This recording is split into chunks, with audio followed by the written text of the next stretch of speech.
सुप्रभात। कैसे हैं आप सब? आशा करती हूँ कि आप सभी स्वस्थ होंगे। नीचे जाने वाली सांस ऊपर आएगी या नहीं, इस बात की हमें खबर भी नहीं है, और अभिलाषाओं के महल यूं बनाते हैं जैसे कि इस जहां में हम अमर हो। कुछ ऐसे ही विचारों के स्वामी प्रेमचंद जी के बारे में, उनके लेखन कार्य के बारे में, उनके लेखन के विषय के बारे में आज हम चर्चा करेंगे। तो आज का जो हमारा विषय है वो है मुंशी प्रेमचंद, जिनका मूल नाम धनपत राय था। इनका जन्म 1880 में उत्तर प्रदेश के बनारस के लम्हे नामक गांव में हुआ था। इनकी माता का नाम आनंदी देवी और पिता का नाम अजायब राय था। मुंशी प्रेमचंद जी का जन्म एक कायस्थ परिवार में हुआ था। इन्होंने आजीवन अपने जीवन में संघर्ष ही किया है, क्योंकि 5 साल की उम्र में इनकी माता का देहांत और 14 वर्ष की उम्र में पिता का साया भी इनके सिर से उठ गया था। ऐसे में पूरे परिवार की जिम्मेदारी मुंशी प्रेमचंद ने अपने कंधों पर ली और 16 वर्ष की उम्र में इन्होंने अध्यापक के पद को प्राप्त कर लिया था। मुंशी प्रेमचंद ने लगातार मेहनत करके इंस्पेक्टर के पद को अपने जीवन में हासिल किया, लेकिन 1920 में मुंशी प्रेमचंद ने अपने इस इंस्पेक्टर के पद से त्याग पत्र दे दिया था। त्याग पत्र क्यों दिया? क्योंकि अगर बच्चों देखा जाए 1920 में भारत देश अंग्रेजों का गुलाम था और 1920 में भारत देश के अंदर असहयोग आंदोलन चलाया जा रहा था। ये बात मैंने क्यों बताई? क्योंकि आप ना तो 9th 10th के बच्चे हैं, ना 6th 7th के बच्चे हैं। आप बीए की डिग्री करने जा रहे हैं और बीए की डिग्री करने के बाद आप आईएएस, आईपीएस से कितने भी बड़े अधिकारी के लिए आप एलिजिबल हो जाते हैं। और इस उम्र में आपको ये नहीं है कि केवल प्रेमचंद पढ़ना है, इससे जुड़ी हुई हर बात, उस समय की राजनीतिक, सामाजिक, आर्थिक हर स्थिति का आपको जानकारी होनी चाहिए। चाहे आप विषय कोई भी पढ़े, हिंदी पढ़े या हिस्ट्री पढ़े, पब्लिक एड पढ़े, ज्योग्राफी पढ़े, सोशियोलॉजी पढ़े, कोई भी विषय पढ़े आप, तो हर चीज को एक दूसरे से जोड़ते हुए चलिए, तभी जाकर आज के इस कंपटीशन के जमाने में तभी आप कोई ना कोई एग्जाम क्रैक कर पाएंगे। इसीलिए उसी बात से जोड़ते हुए मैं बता रही हूँ कि मुंशी प्रेमचंद ने 1920 में असहयोग आंदोलन के कारण त्याग पत्र दे दिया इंस्पेक्टर के पद से। क्यों? क्योंकि जो असहयोग आंदोलन था ये उस समय की बात है जब भारत देश अंग्रेजों का गुलाम था और भारत की राजनीति के अंदर एक ऐसे व्यक्तित्व का आगमन हो चुका था जिनका भारत देश की आजादी में बहुत बड़ा योगदान था, और वो थे महात्मा गांधी। महात्मा गांधी जी अपने जीवन के लगभग 22 साल दक्षिण अफ्रीका में गुजारकर भारत में आ चुके थे, और आने के बाद इन्होंने पहला अपना सबसे बड़ा आंदोलन शुरू किया था, असहयोग आंदोलन। गांधी जी इससे पहले पुस्तक भी लिख चुके थे 1909 में, हिंद स्वराज। हिंद स्वराज पुस्तक में गांधी जी ने 1909 में भारत में ना आते हुए भी इस बात को लिख दिया था और कह दिया था कि अंग्रेज भारत के अंदर राज कर रहे हैं ना, इसका बहुत बड़ा कारण खुद भारतीय हैं। क्योंकि यदि भारतीय लोग अंग्रेजों का सहयोग करना बंद कर दें, बच्चे स्कूल कॉलेजेस जाना बंद कर दें, वहां पर पढ़ाने जाने वाले अध्यापक नौकरी छोड़ दें, वहां पर जो डॉक्टर हैं डॉक्टर का काम ना करें, वहां पर जो अन्य जो भी पद पर अधिकारी हैं भारतीय लोग, वो सभी अपने कार्य को बंद कर दें, तो 1 साल के अंदर अंदर अंग्रेज भारत को छोड़कर चले जाएंगे। और इसी बात को जो उन्होंने हिंद स्वराज पुस्तक में 1909 में लिखी थी, इसे प्रैक्टिकल रूप में भारत में आने के बाद 1920 में गांधी जी ने लागू कर दिया। उसी आंदोलन से प्रोत्साहित होकर, प्रेरणा लेकर मुंशी प्रेमचंद ने देश प्रेम की भावना के कारण अपने इंस्पेक्टर के पद को त्याग दिया, जो उन्होंने बहुत ही मेहनत करके पाया था। उसके बाद मुंशी प्रेमचंद जी आजीवन लेखन कार्य से जुड़ गए। इस प्रकार से ये मुंशी प्रेमचंद जी के जीवन का एक संघर्ष था। और 1936 में हमने इस हिंदी साहित्य के चमकते हुए सितारे को खो दिया। इनकी मृत्यु हुई 1936 में। एक बार फिर से मैं थोड़ा सा हल्के से आपको रिवाइज करवाना चाहती हूँ कि मुंशी प्रेमचंद का जो जन्म है वो 1880 में उत्तर प्रदेश के लम्ही नामक गांव में। इनका मूल नाम था धनपत राय और माता का नाम आनंदी, पिता का नाम अजैब राय। 16 वर्ष की उम्र में अध्यापक की नौकरी की और फिर इंस्पेक्टर के पद तक पहुंचे। 1920 में त्याग पत्र दे दिया। किसके आंदोलन से प्रभावित होकर? महात्मा गांधी के द्वारा चलाए गए असहयोग आंदोलन के कारण। और उसके बाद उन्होंने कौन सा व्यवसाय अपना लिया? लेखन कार्य अपना लिया। अगर लेखन कार्य की बात करें मुंशी प्रेमचंद के, तो मुंशी प्रेमचंद ने प्रारंभ में उर्दू भाषा में लिखना शुरू किया था। किस भाषा में लिखना शुरू किया है? उर्दू भाषा में। और उर्दू भाषा में नवाब राय के नाम से लेखन कार्य शुरू किया। मूल नाम क्या था? धनपत राय। हम किस नाम से जानते हैं? प्रेमचंद के नाम से। लेकिन इन्होंने लिखना किस भाषा में शुरू किया? नवाब राय के नाम से उर्दू भाषा में लिखना शुरू किया था। इन्होंने 1908 में एक पुस्तक लिखी और उस पुस्तक का नाम था सोजे वतन। सोजे वतन नामक पुस्तक को जैसे ही अंग्रेजों ने पढ़ा, उन्होंने इस पुस्तक को जब्त कर लिया और इन्हें राजद्रोही कहा, जिसके कारण मुंशी प्रेमचंद जी ने उर्दू भाषा में लिखना बंद कर दिया। और उर्दू भाषा के ही एक लेखक हैं जिनका नाम है दया नारायण निगम। इन्होंने मुंशी प्रेमचंद को प्रेमचंद नाम दिया और हिंदी भाषा में लिखने के लिए प्रेरित किया। इस दिन से मुंशी प्रेमचंद प्रेमचंद के नाम से जाने जाने लगे और किस भाषा में लिखना शुरू हो गया? हिंदी भाषा में। उसके पश्चात आजीवन मुंशी प्रेमचंद ने पीछे मुड़कर ना देखा। उन्होंने अपने जीवन काल में लगभग 300 कहानियां लिखी। इनकी प्रमुख कहानियां हैं जैसे दूध का दाम है, बड़े घर की बेटी है, दूध का दाम, बड़े घर की बेटी, नमक का दरोगा, बूढ़ी काकी, पंच परमेश्वर, नशा, पूछ की रात, न जाने कितनी कहानियां हैं। मैंने बताई ना, लगभग 300 कहानियां हैं। तो इनकी लगभग कहानियां ग्रामीण जीवन के ऊपर आधारित थी और इनकी सभी कहानियों को एक पुस्तक के अंदर मानसरोवर नामक पुस्तक के अंदर इकट्ठा किया गया, संकलित किया गया और इस पुस्तक को 8 भागों में विभाजित किया गया। पुस्तक का नाम क्या रखा गया? मानसरोवर। कहानियां मैंने आपको बताई है, जैसे दूध का दाम है, 2 बैलों की कथा है, पंच परमेश्वर है, बूढ़ी काकी है, दुर्गा का मंदिर है, 1.25 सेर गेहूं है, नशा है, बड़े घर की बेटी है, शतरंज के खिलाड़ी है, कफन है और न जाने कितनी सारी इनकी कहानियां हैं। उसके पश्चात केवल इन्होंने कहानी लेखन ही नहीं किया, इन्होंने हिंदी साहित्य की एक बहुत ही प्रसिद्ध विधा उपन्यास लेखन का कार्य किया। इनके प्रमुख उपन्यास हैं कायाकल्प, कायाकल्प है, सेवक सदन है, कर्म भूमि, रंग भूमि, गबन, गोदान, न जाने कितने सारे उपन्यास लिखे हैं। और इनका अंतिम जो उपन्यास है वो है मंगलसूत्र। जो मंगलसूत्र उपन्यास है वो इनका अपूर्ण उपन्यास है, अधूरा उपन्यास है मंगलसूत्र।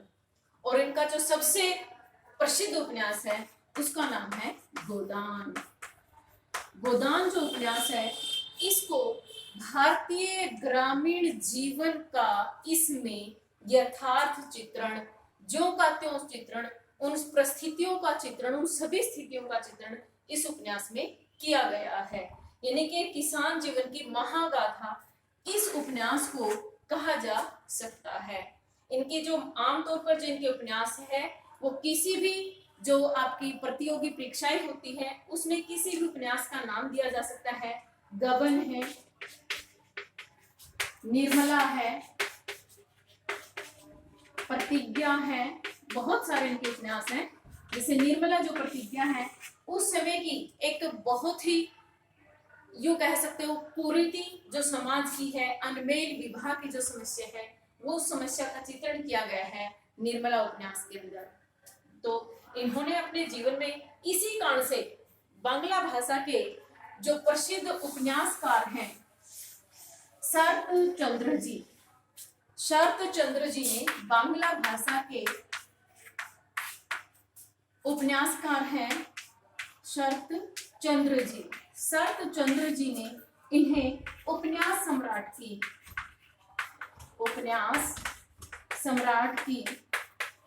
उपाधि से विभूषित किया। इसने बांग्ला भाषा के उपन्यासकार हैं शरत चंद्र जी, उन्होंने प्रेमचंद जी को उपन्यास सम्राट की उपाधि से विभूषित किया। इस प्रकार से लेखन कार्य में हम मुंशी प्रेमचंद जी के योगदान को भुला नहीं सकते हैं। और इस प्रकार से इन्होंने केवल उपन्यास और कहानी नहीं, निबंध भी लिखे हैं। निबंध विधा में भी इन्होंने अपनी लेखनी चलाई है। विविध प्रसंग जैसे अच्छे निबंध इन्होंने अपने जीवन काल में लिखे हैं। अब अगर इनके बाद हम अगले विषय की ओर चलें, वो है कि इन्होंने अपने लेखन कार्य के दौरान इनकी कौन कौन सी विशेषताएं रही हैं। सबसे पहले अगर चर्चा की जाए मुंशी प्रेमचंद के लेखन की विशेषताओं में, तो वो है विषय की विभिन्नता।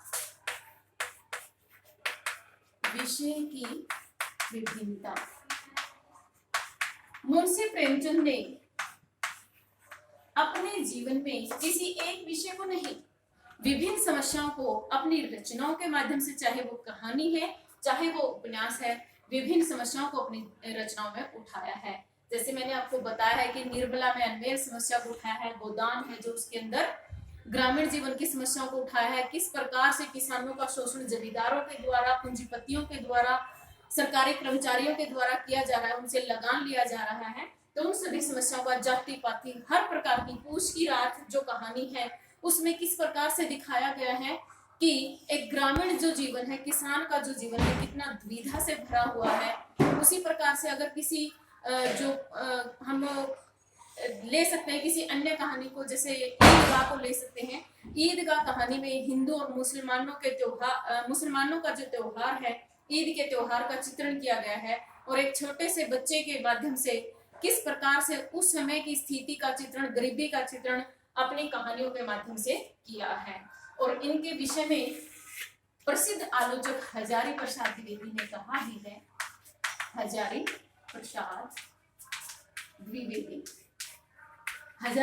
द्विवेदी ने कहा है कि यदि उत्तर भारत की समस्त जनता से आप परिचित होना चाहते हैं, उनके सुख दुख, उनकी आशा निराशा, उनके हर प्रकार की स्थिति परिस्थिति को अगर जानना चाहते हैं, तो प्रेमचंद से उत्तम परिचायक आपको कोई मिल ही नहीं सकता है। अर्थात प्रेमचंद के द्वारा लिखी हुई रचनाओं को पढ़कर आप पूरे उत्तर भारत की जो स्थिति थी, उनके जो खुशियां थी, उनको जो दुख थे, उनकी जो पीड़ा थी, उनकी जो परिस्थिति थी, उनके अंदर उस समाज के अंदर फैली हुई जो रीतियां थी, कुरीतियां थी, उन सब का अध्ययन आप अच्छी प्रकार से कर सकते हैं। तो प्रसिद्ध आलोचक हजारी प्रसाद द्विवेदी जी मुंशी प्रेमचंद जी का गुणगान करते हुए ये वाली बातें कहते हैं। उसके बाद अगर दूसरे इनके विषय की विशेषताओं पर विचार डाला जाए, तो गांधीवादी विचारों का प्रभाव। ये बात तो मैं आपको पहले भी बता चुकी हूँ कि ये गांधी जी के विचारों से प्रभावित होकर ही 1920 में इन्होंने अपनी नौकरी से त्याग पत्र दे दिया था। तो गांधी जी के विचारों का कहीं ना कहीं प्रभाव इनके लेखन का जो विषय है उसमें भी दिखाई देता है। इन्होंने उस समय, जिस समय तक भारत के अंदर राजभाषा के रूप में हिंदी भाषा को घोषित नहीं किया गया था, क्योंकि बच्चे आप जानते हैं हमारी जो राजभाषा घोषित की गई थी, हिंदी भाषा को राष्ट्रभाषा घोषित जब किया गया था, वो समय था 14 सितंबर 1949 को। उससे पहले हिंदी भाषा हमारी अपनी राजभाषा राष्ट्रभाषा नहीं थी। तो इन्होंने गांधी के विचारों से प्रभावित होकर ही हिंदी और उर्दू भाषा के शब्दों के मेल से हिंदुस्तानी भाषा के अंदर लिखने का प्रयास किया था। तो ये सब सारी की सारी बातें उनके ऊपर गांधी जी के विचारों का प्रभाव था, क्योंकि स्वयं गांधी जी कहा करते थे कि मैं अपनी भाषा के बिना राष्ट्र गूंगा होता है। और गांधी के विचारों से प्रभावित होकर मुंशी प्रेमचंद जी ने हिंदी और उर्दू तत्सम और उर्दू दोनों शब्दावलियों के मेल से ही अपना लेखन कार्य जारी रखा है। चाहे वो विषय की बात हो, चाहे वो लिखने की शैली हो, सारे के सारे क्षेत्र में दोनों के दोनों क्षेत्रों में गांधी जी का प्रभाव स्पष्ट रूप से प्रेमचंद जी पर देखा जा सकता है। उसके बाद है मानव स्वभाव का फर्स्ट पॉइंट, इसको कह सकते हैं सेकंड पॉइंट इसको, और तीसरा पॉइंट हम कह सकते हैं कि ये मानव स्वभाव के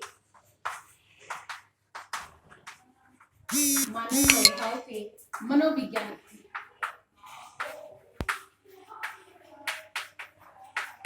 क्यों कह रहे हैं हम ये बातें? क्योंकि प्रेमचंद की जब हम कहानियों को पढ़े या उपन्यासों को, उसमें प्रेमचंद जी आपको लेखक कम और एक मनोवैज्ञानिक अधिक प्रतीत होते हैं। जब गोदान पढ़ोगे तो उसके अंदर जब आप देखोगे कि एक एक वाक्य के अंदर किस प्रकार से उसके पात्रों की कथा को कहा गया है, जब आप किसी भी कहानी को पढ़ोगे, ईद का कहानी में किस तरह से हामिद जो बच्चा है, एक छोटा सा बच्चा है, जब पड़ोस के सभी बच्चे खिलौने खरीदने के लिए जा रहे हैं, उनके पास उनके माता पिता ने पैसे दिए हैं और हामिद के पास पैसे नहीं हैं, किस प्रकार से कितनी गहराई से उस छोटे से बच्चे के मन का चित्रण उन्होंने उसमें किया है। तो इन बातों के आधार पर, चाहे वो हमीदा की स्थिति हो, चाहे वो होरी पात्र हो, चाहे वो धनिया पात्र हो, तो हर एक पात्र के मन का विश्लेषण का इतनी अधिक निपुणता से इन्होंने वर्णन किया है कि ये हमें लेखक कम और मनोवैज्ञानिक अधिक प्रतीत होने लगते हैं। इसके अलावा ग्राम्य जीवन का चित्रण,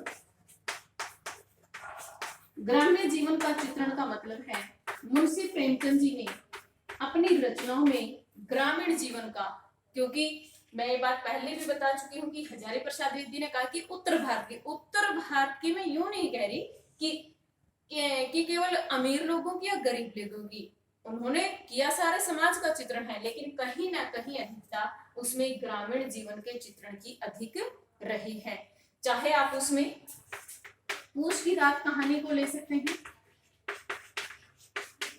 आप उसमें दो बैलों की कथा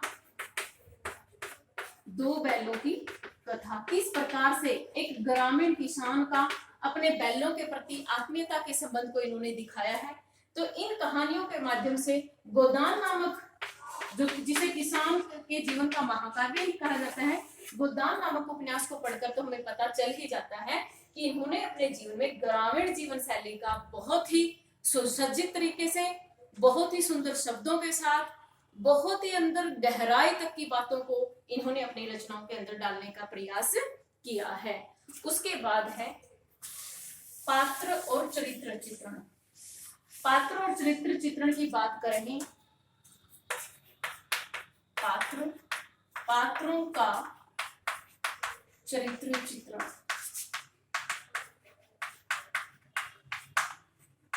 मुंशी प्रेमचंद जी ने अपनी रचनाओं में पात्रों का चरित्र चित्रण ऐसे किया है जैसे उन्होंने उस पल को अपने आप सुन लिया।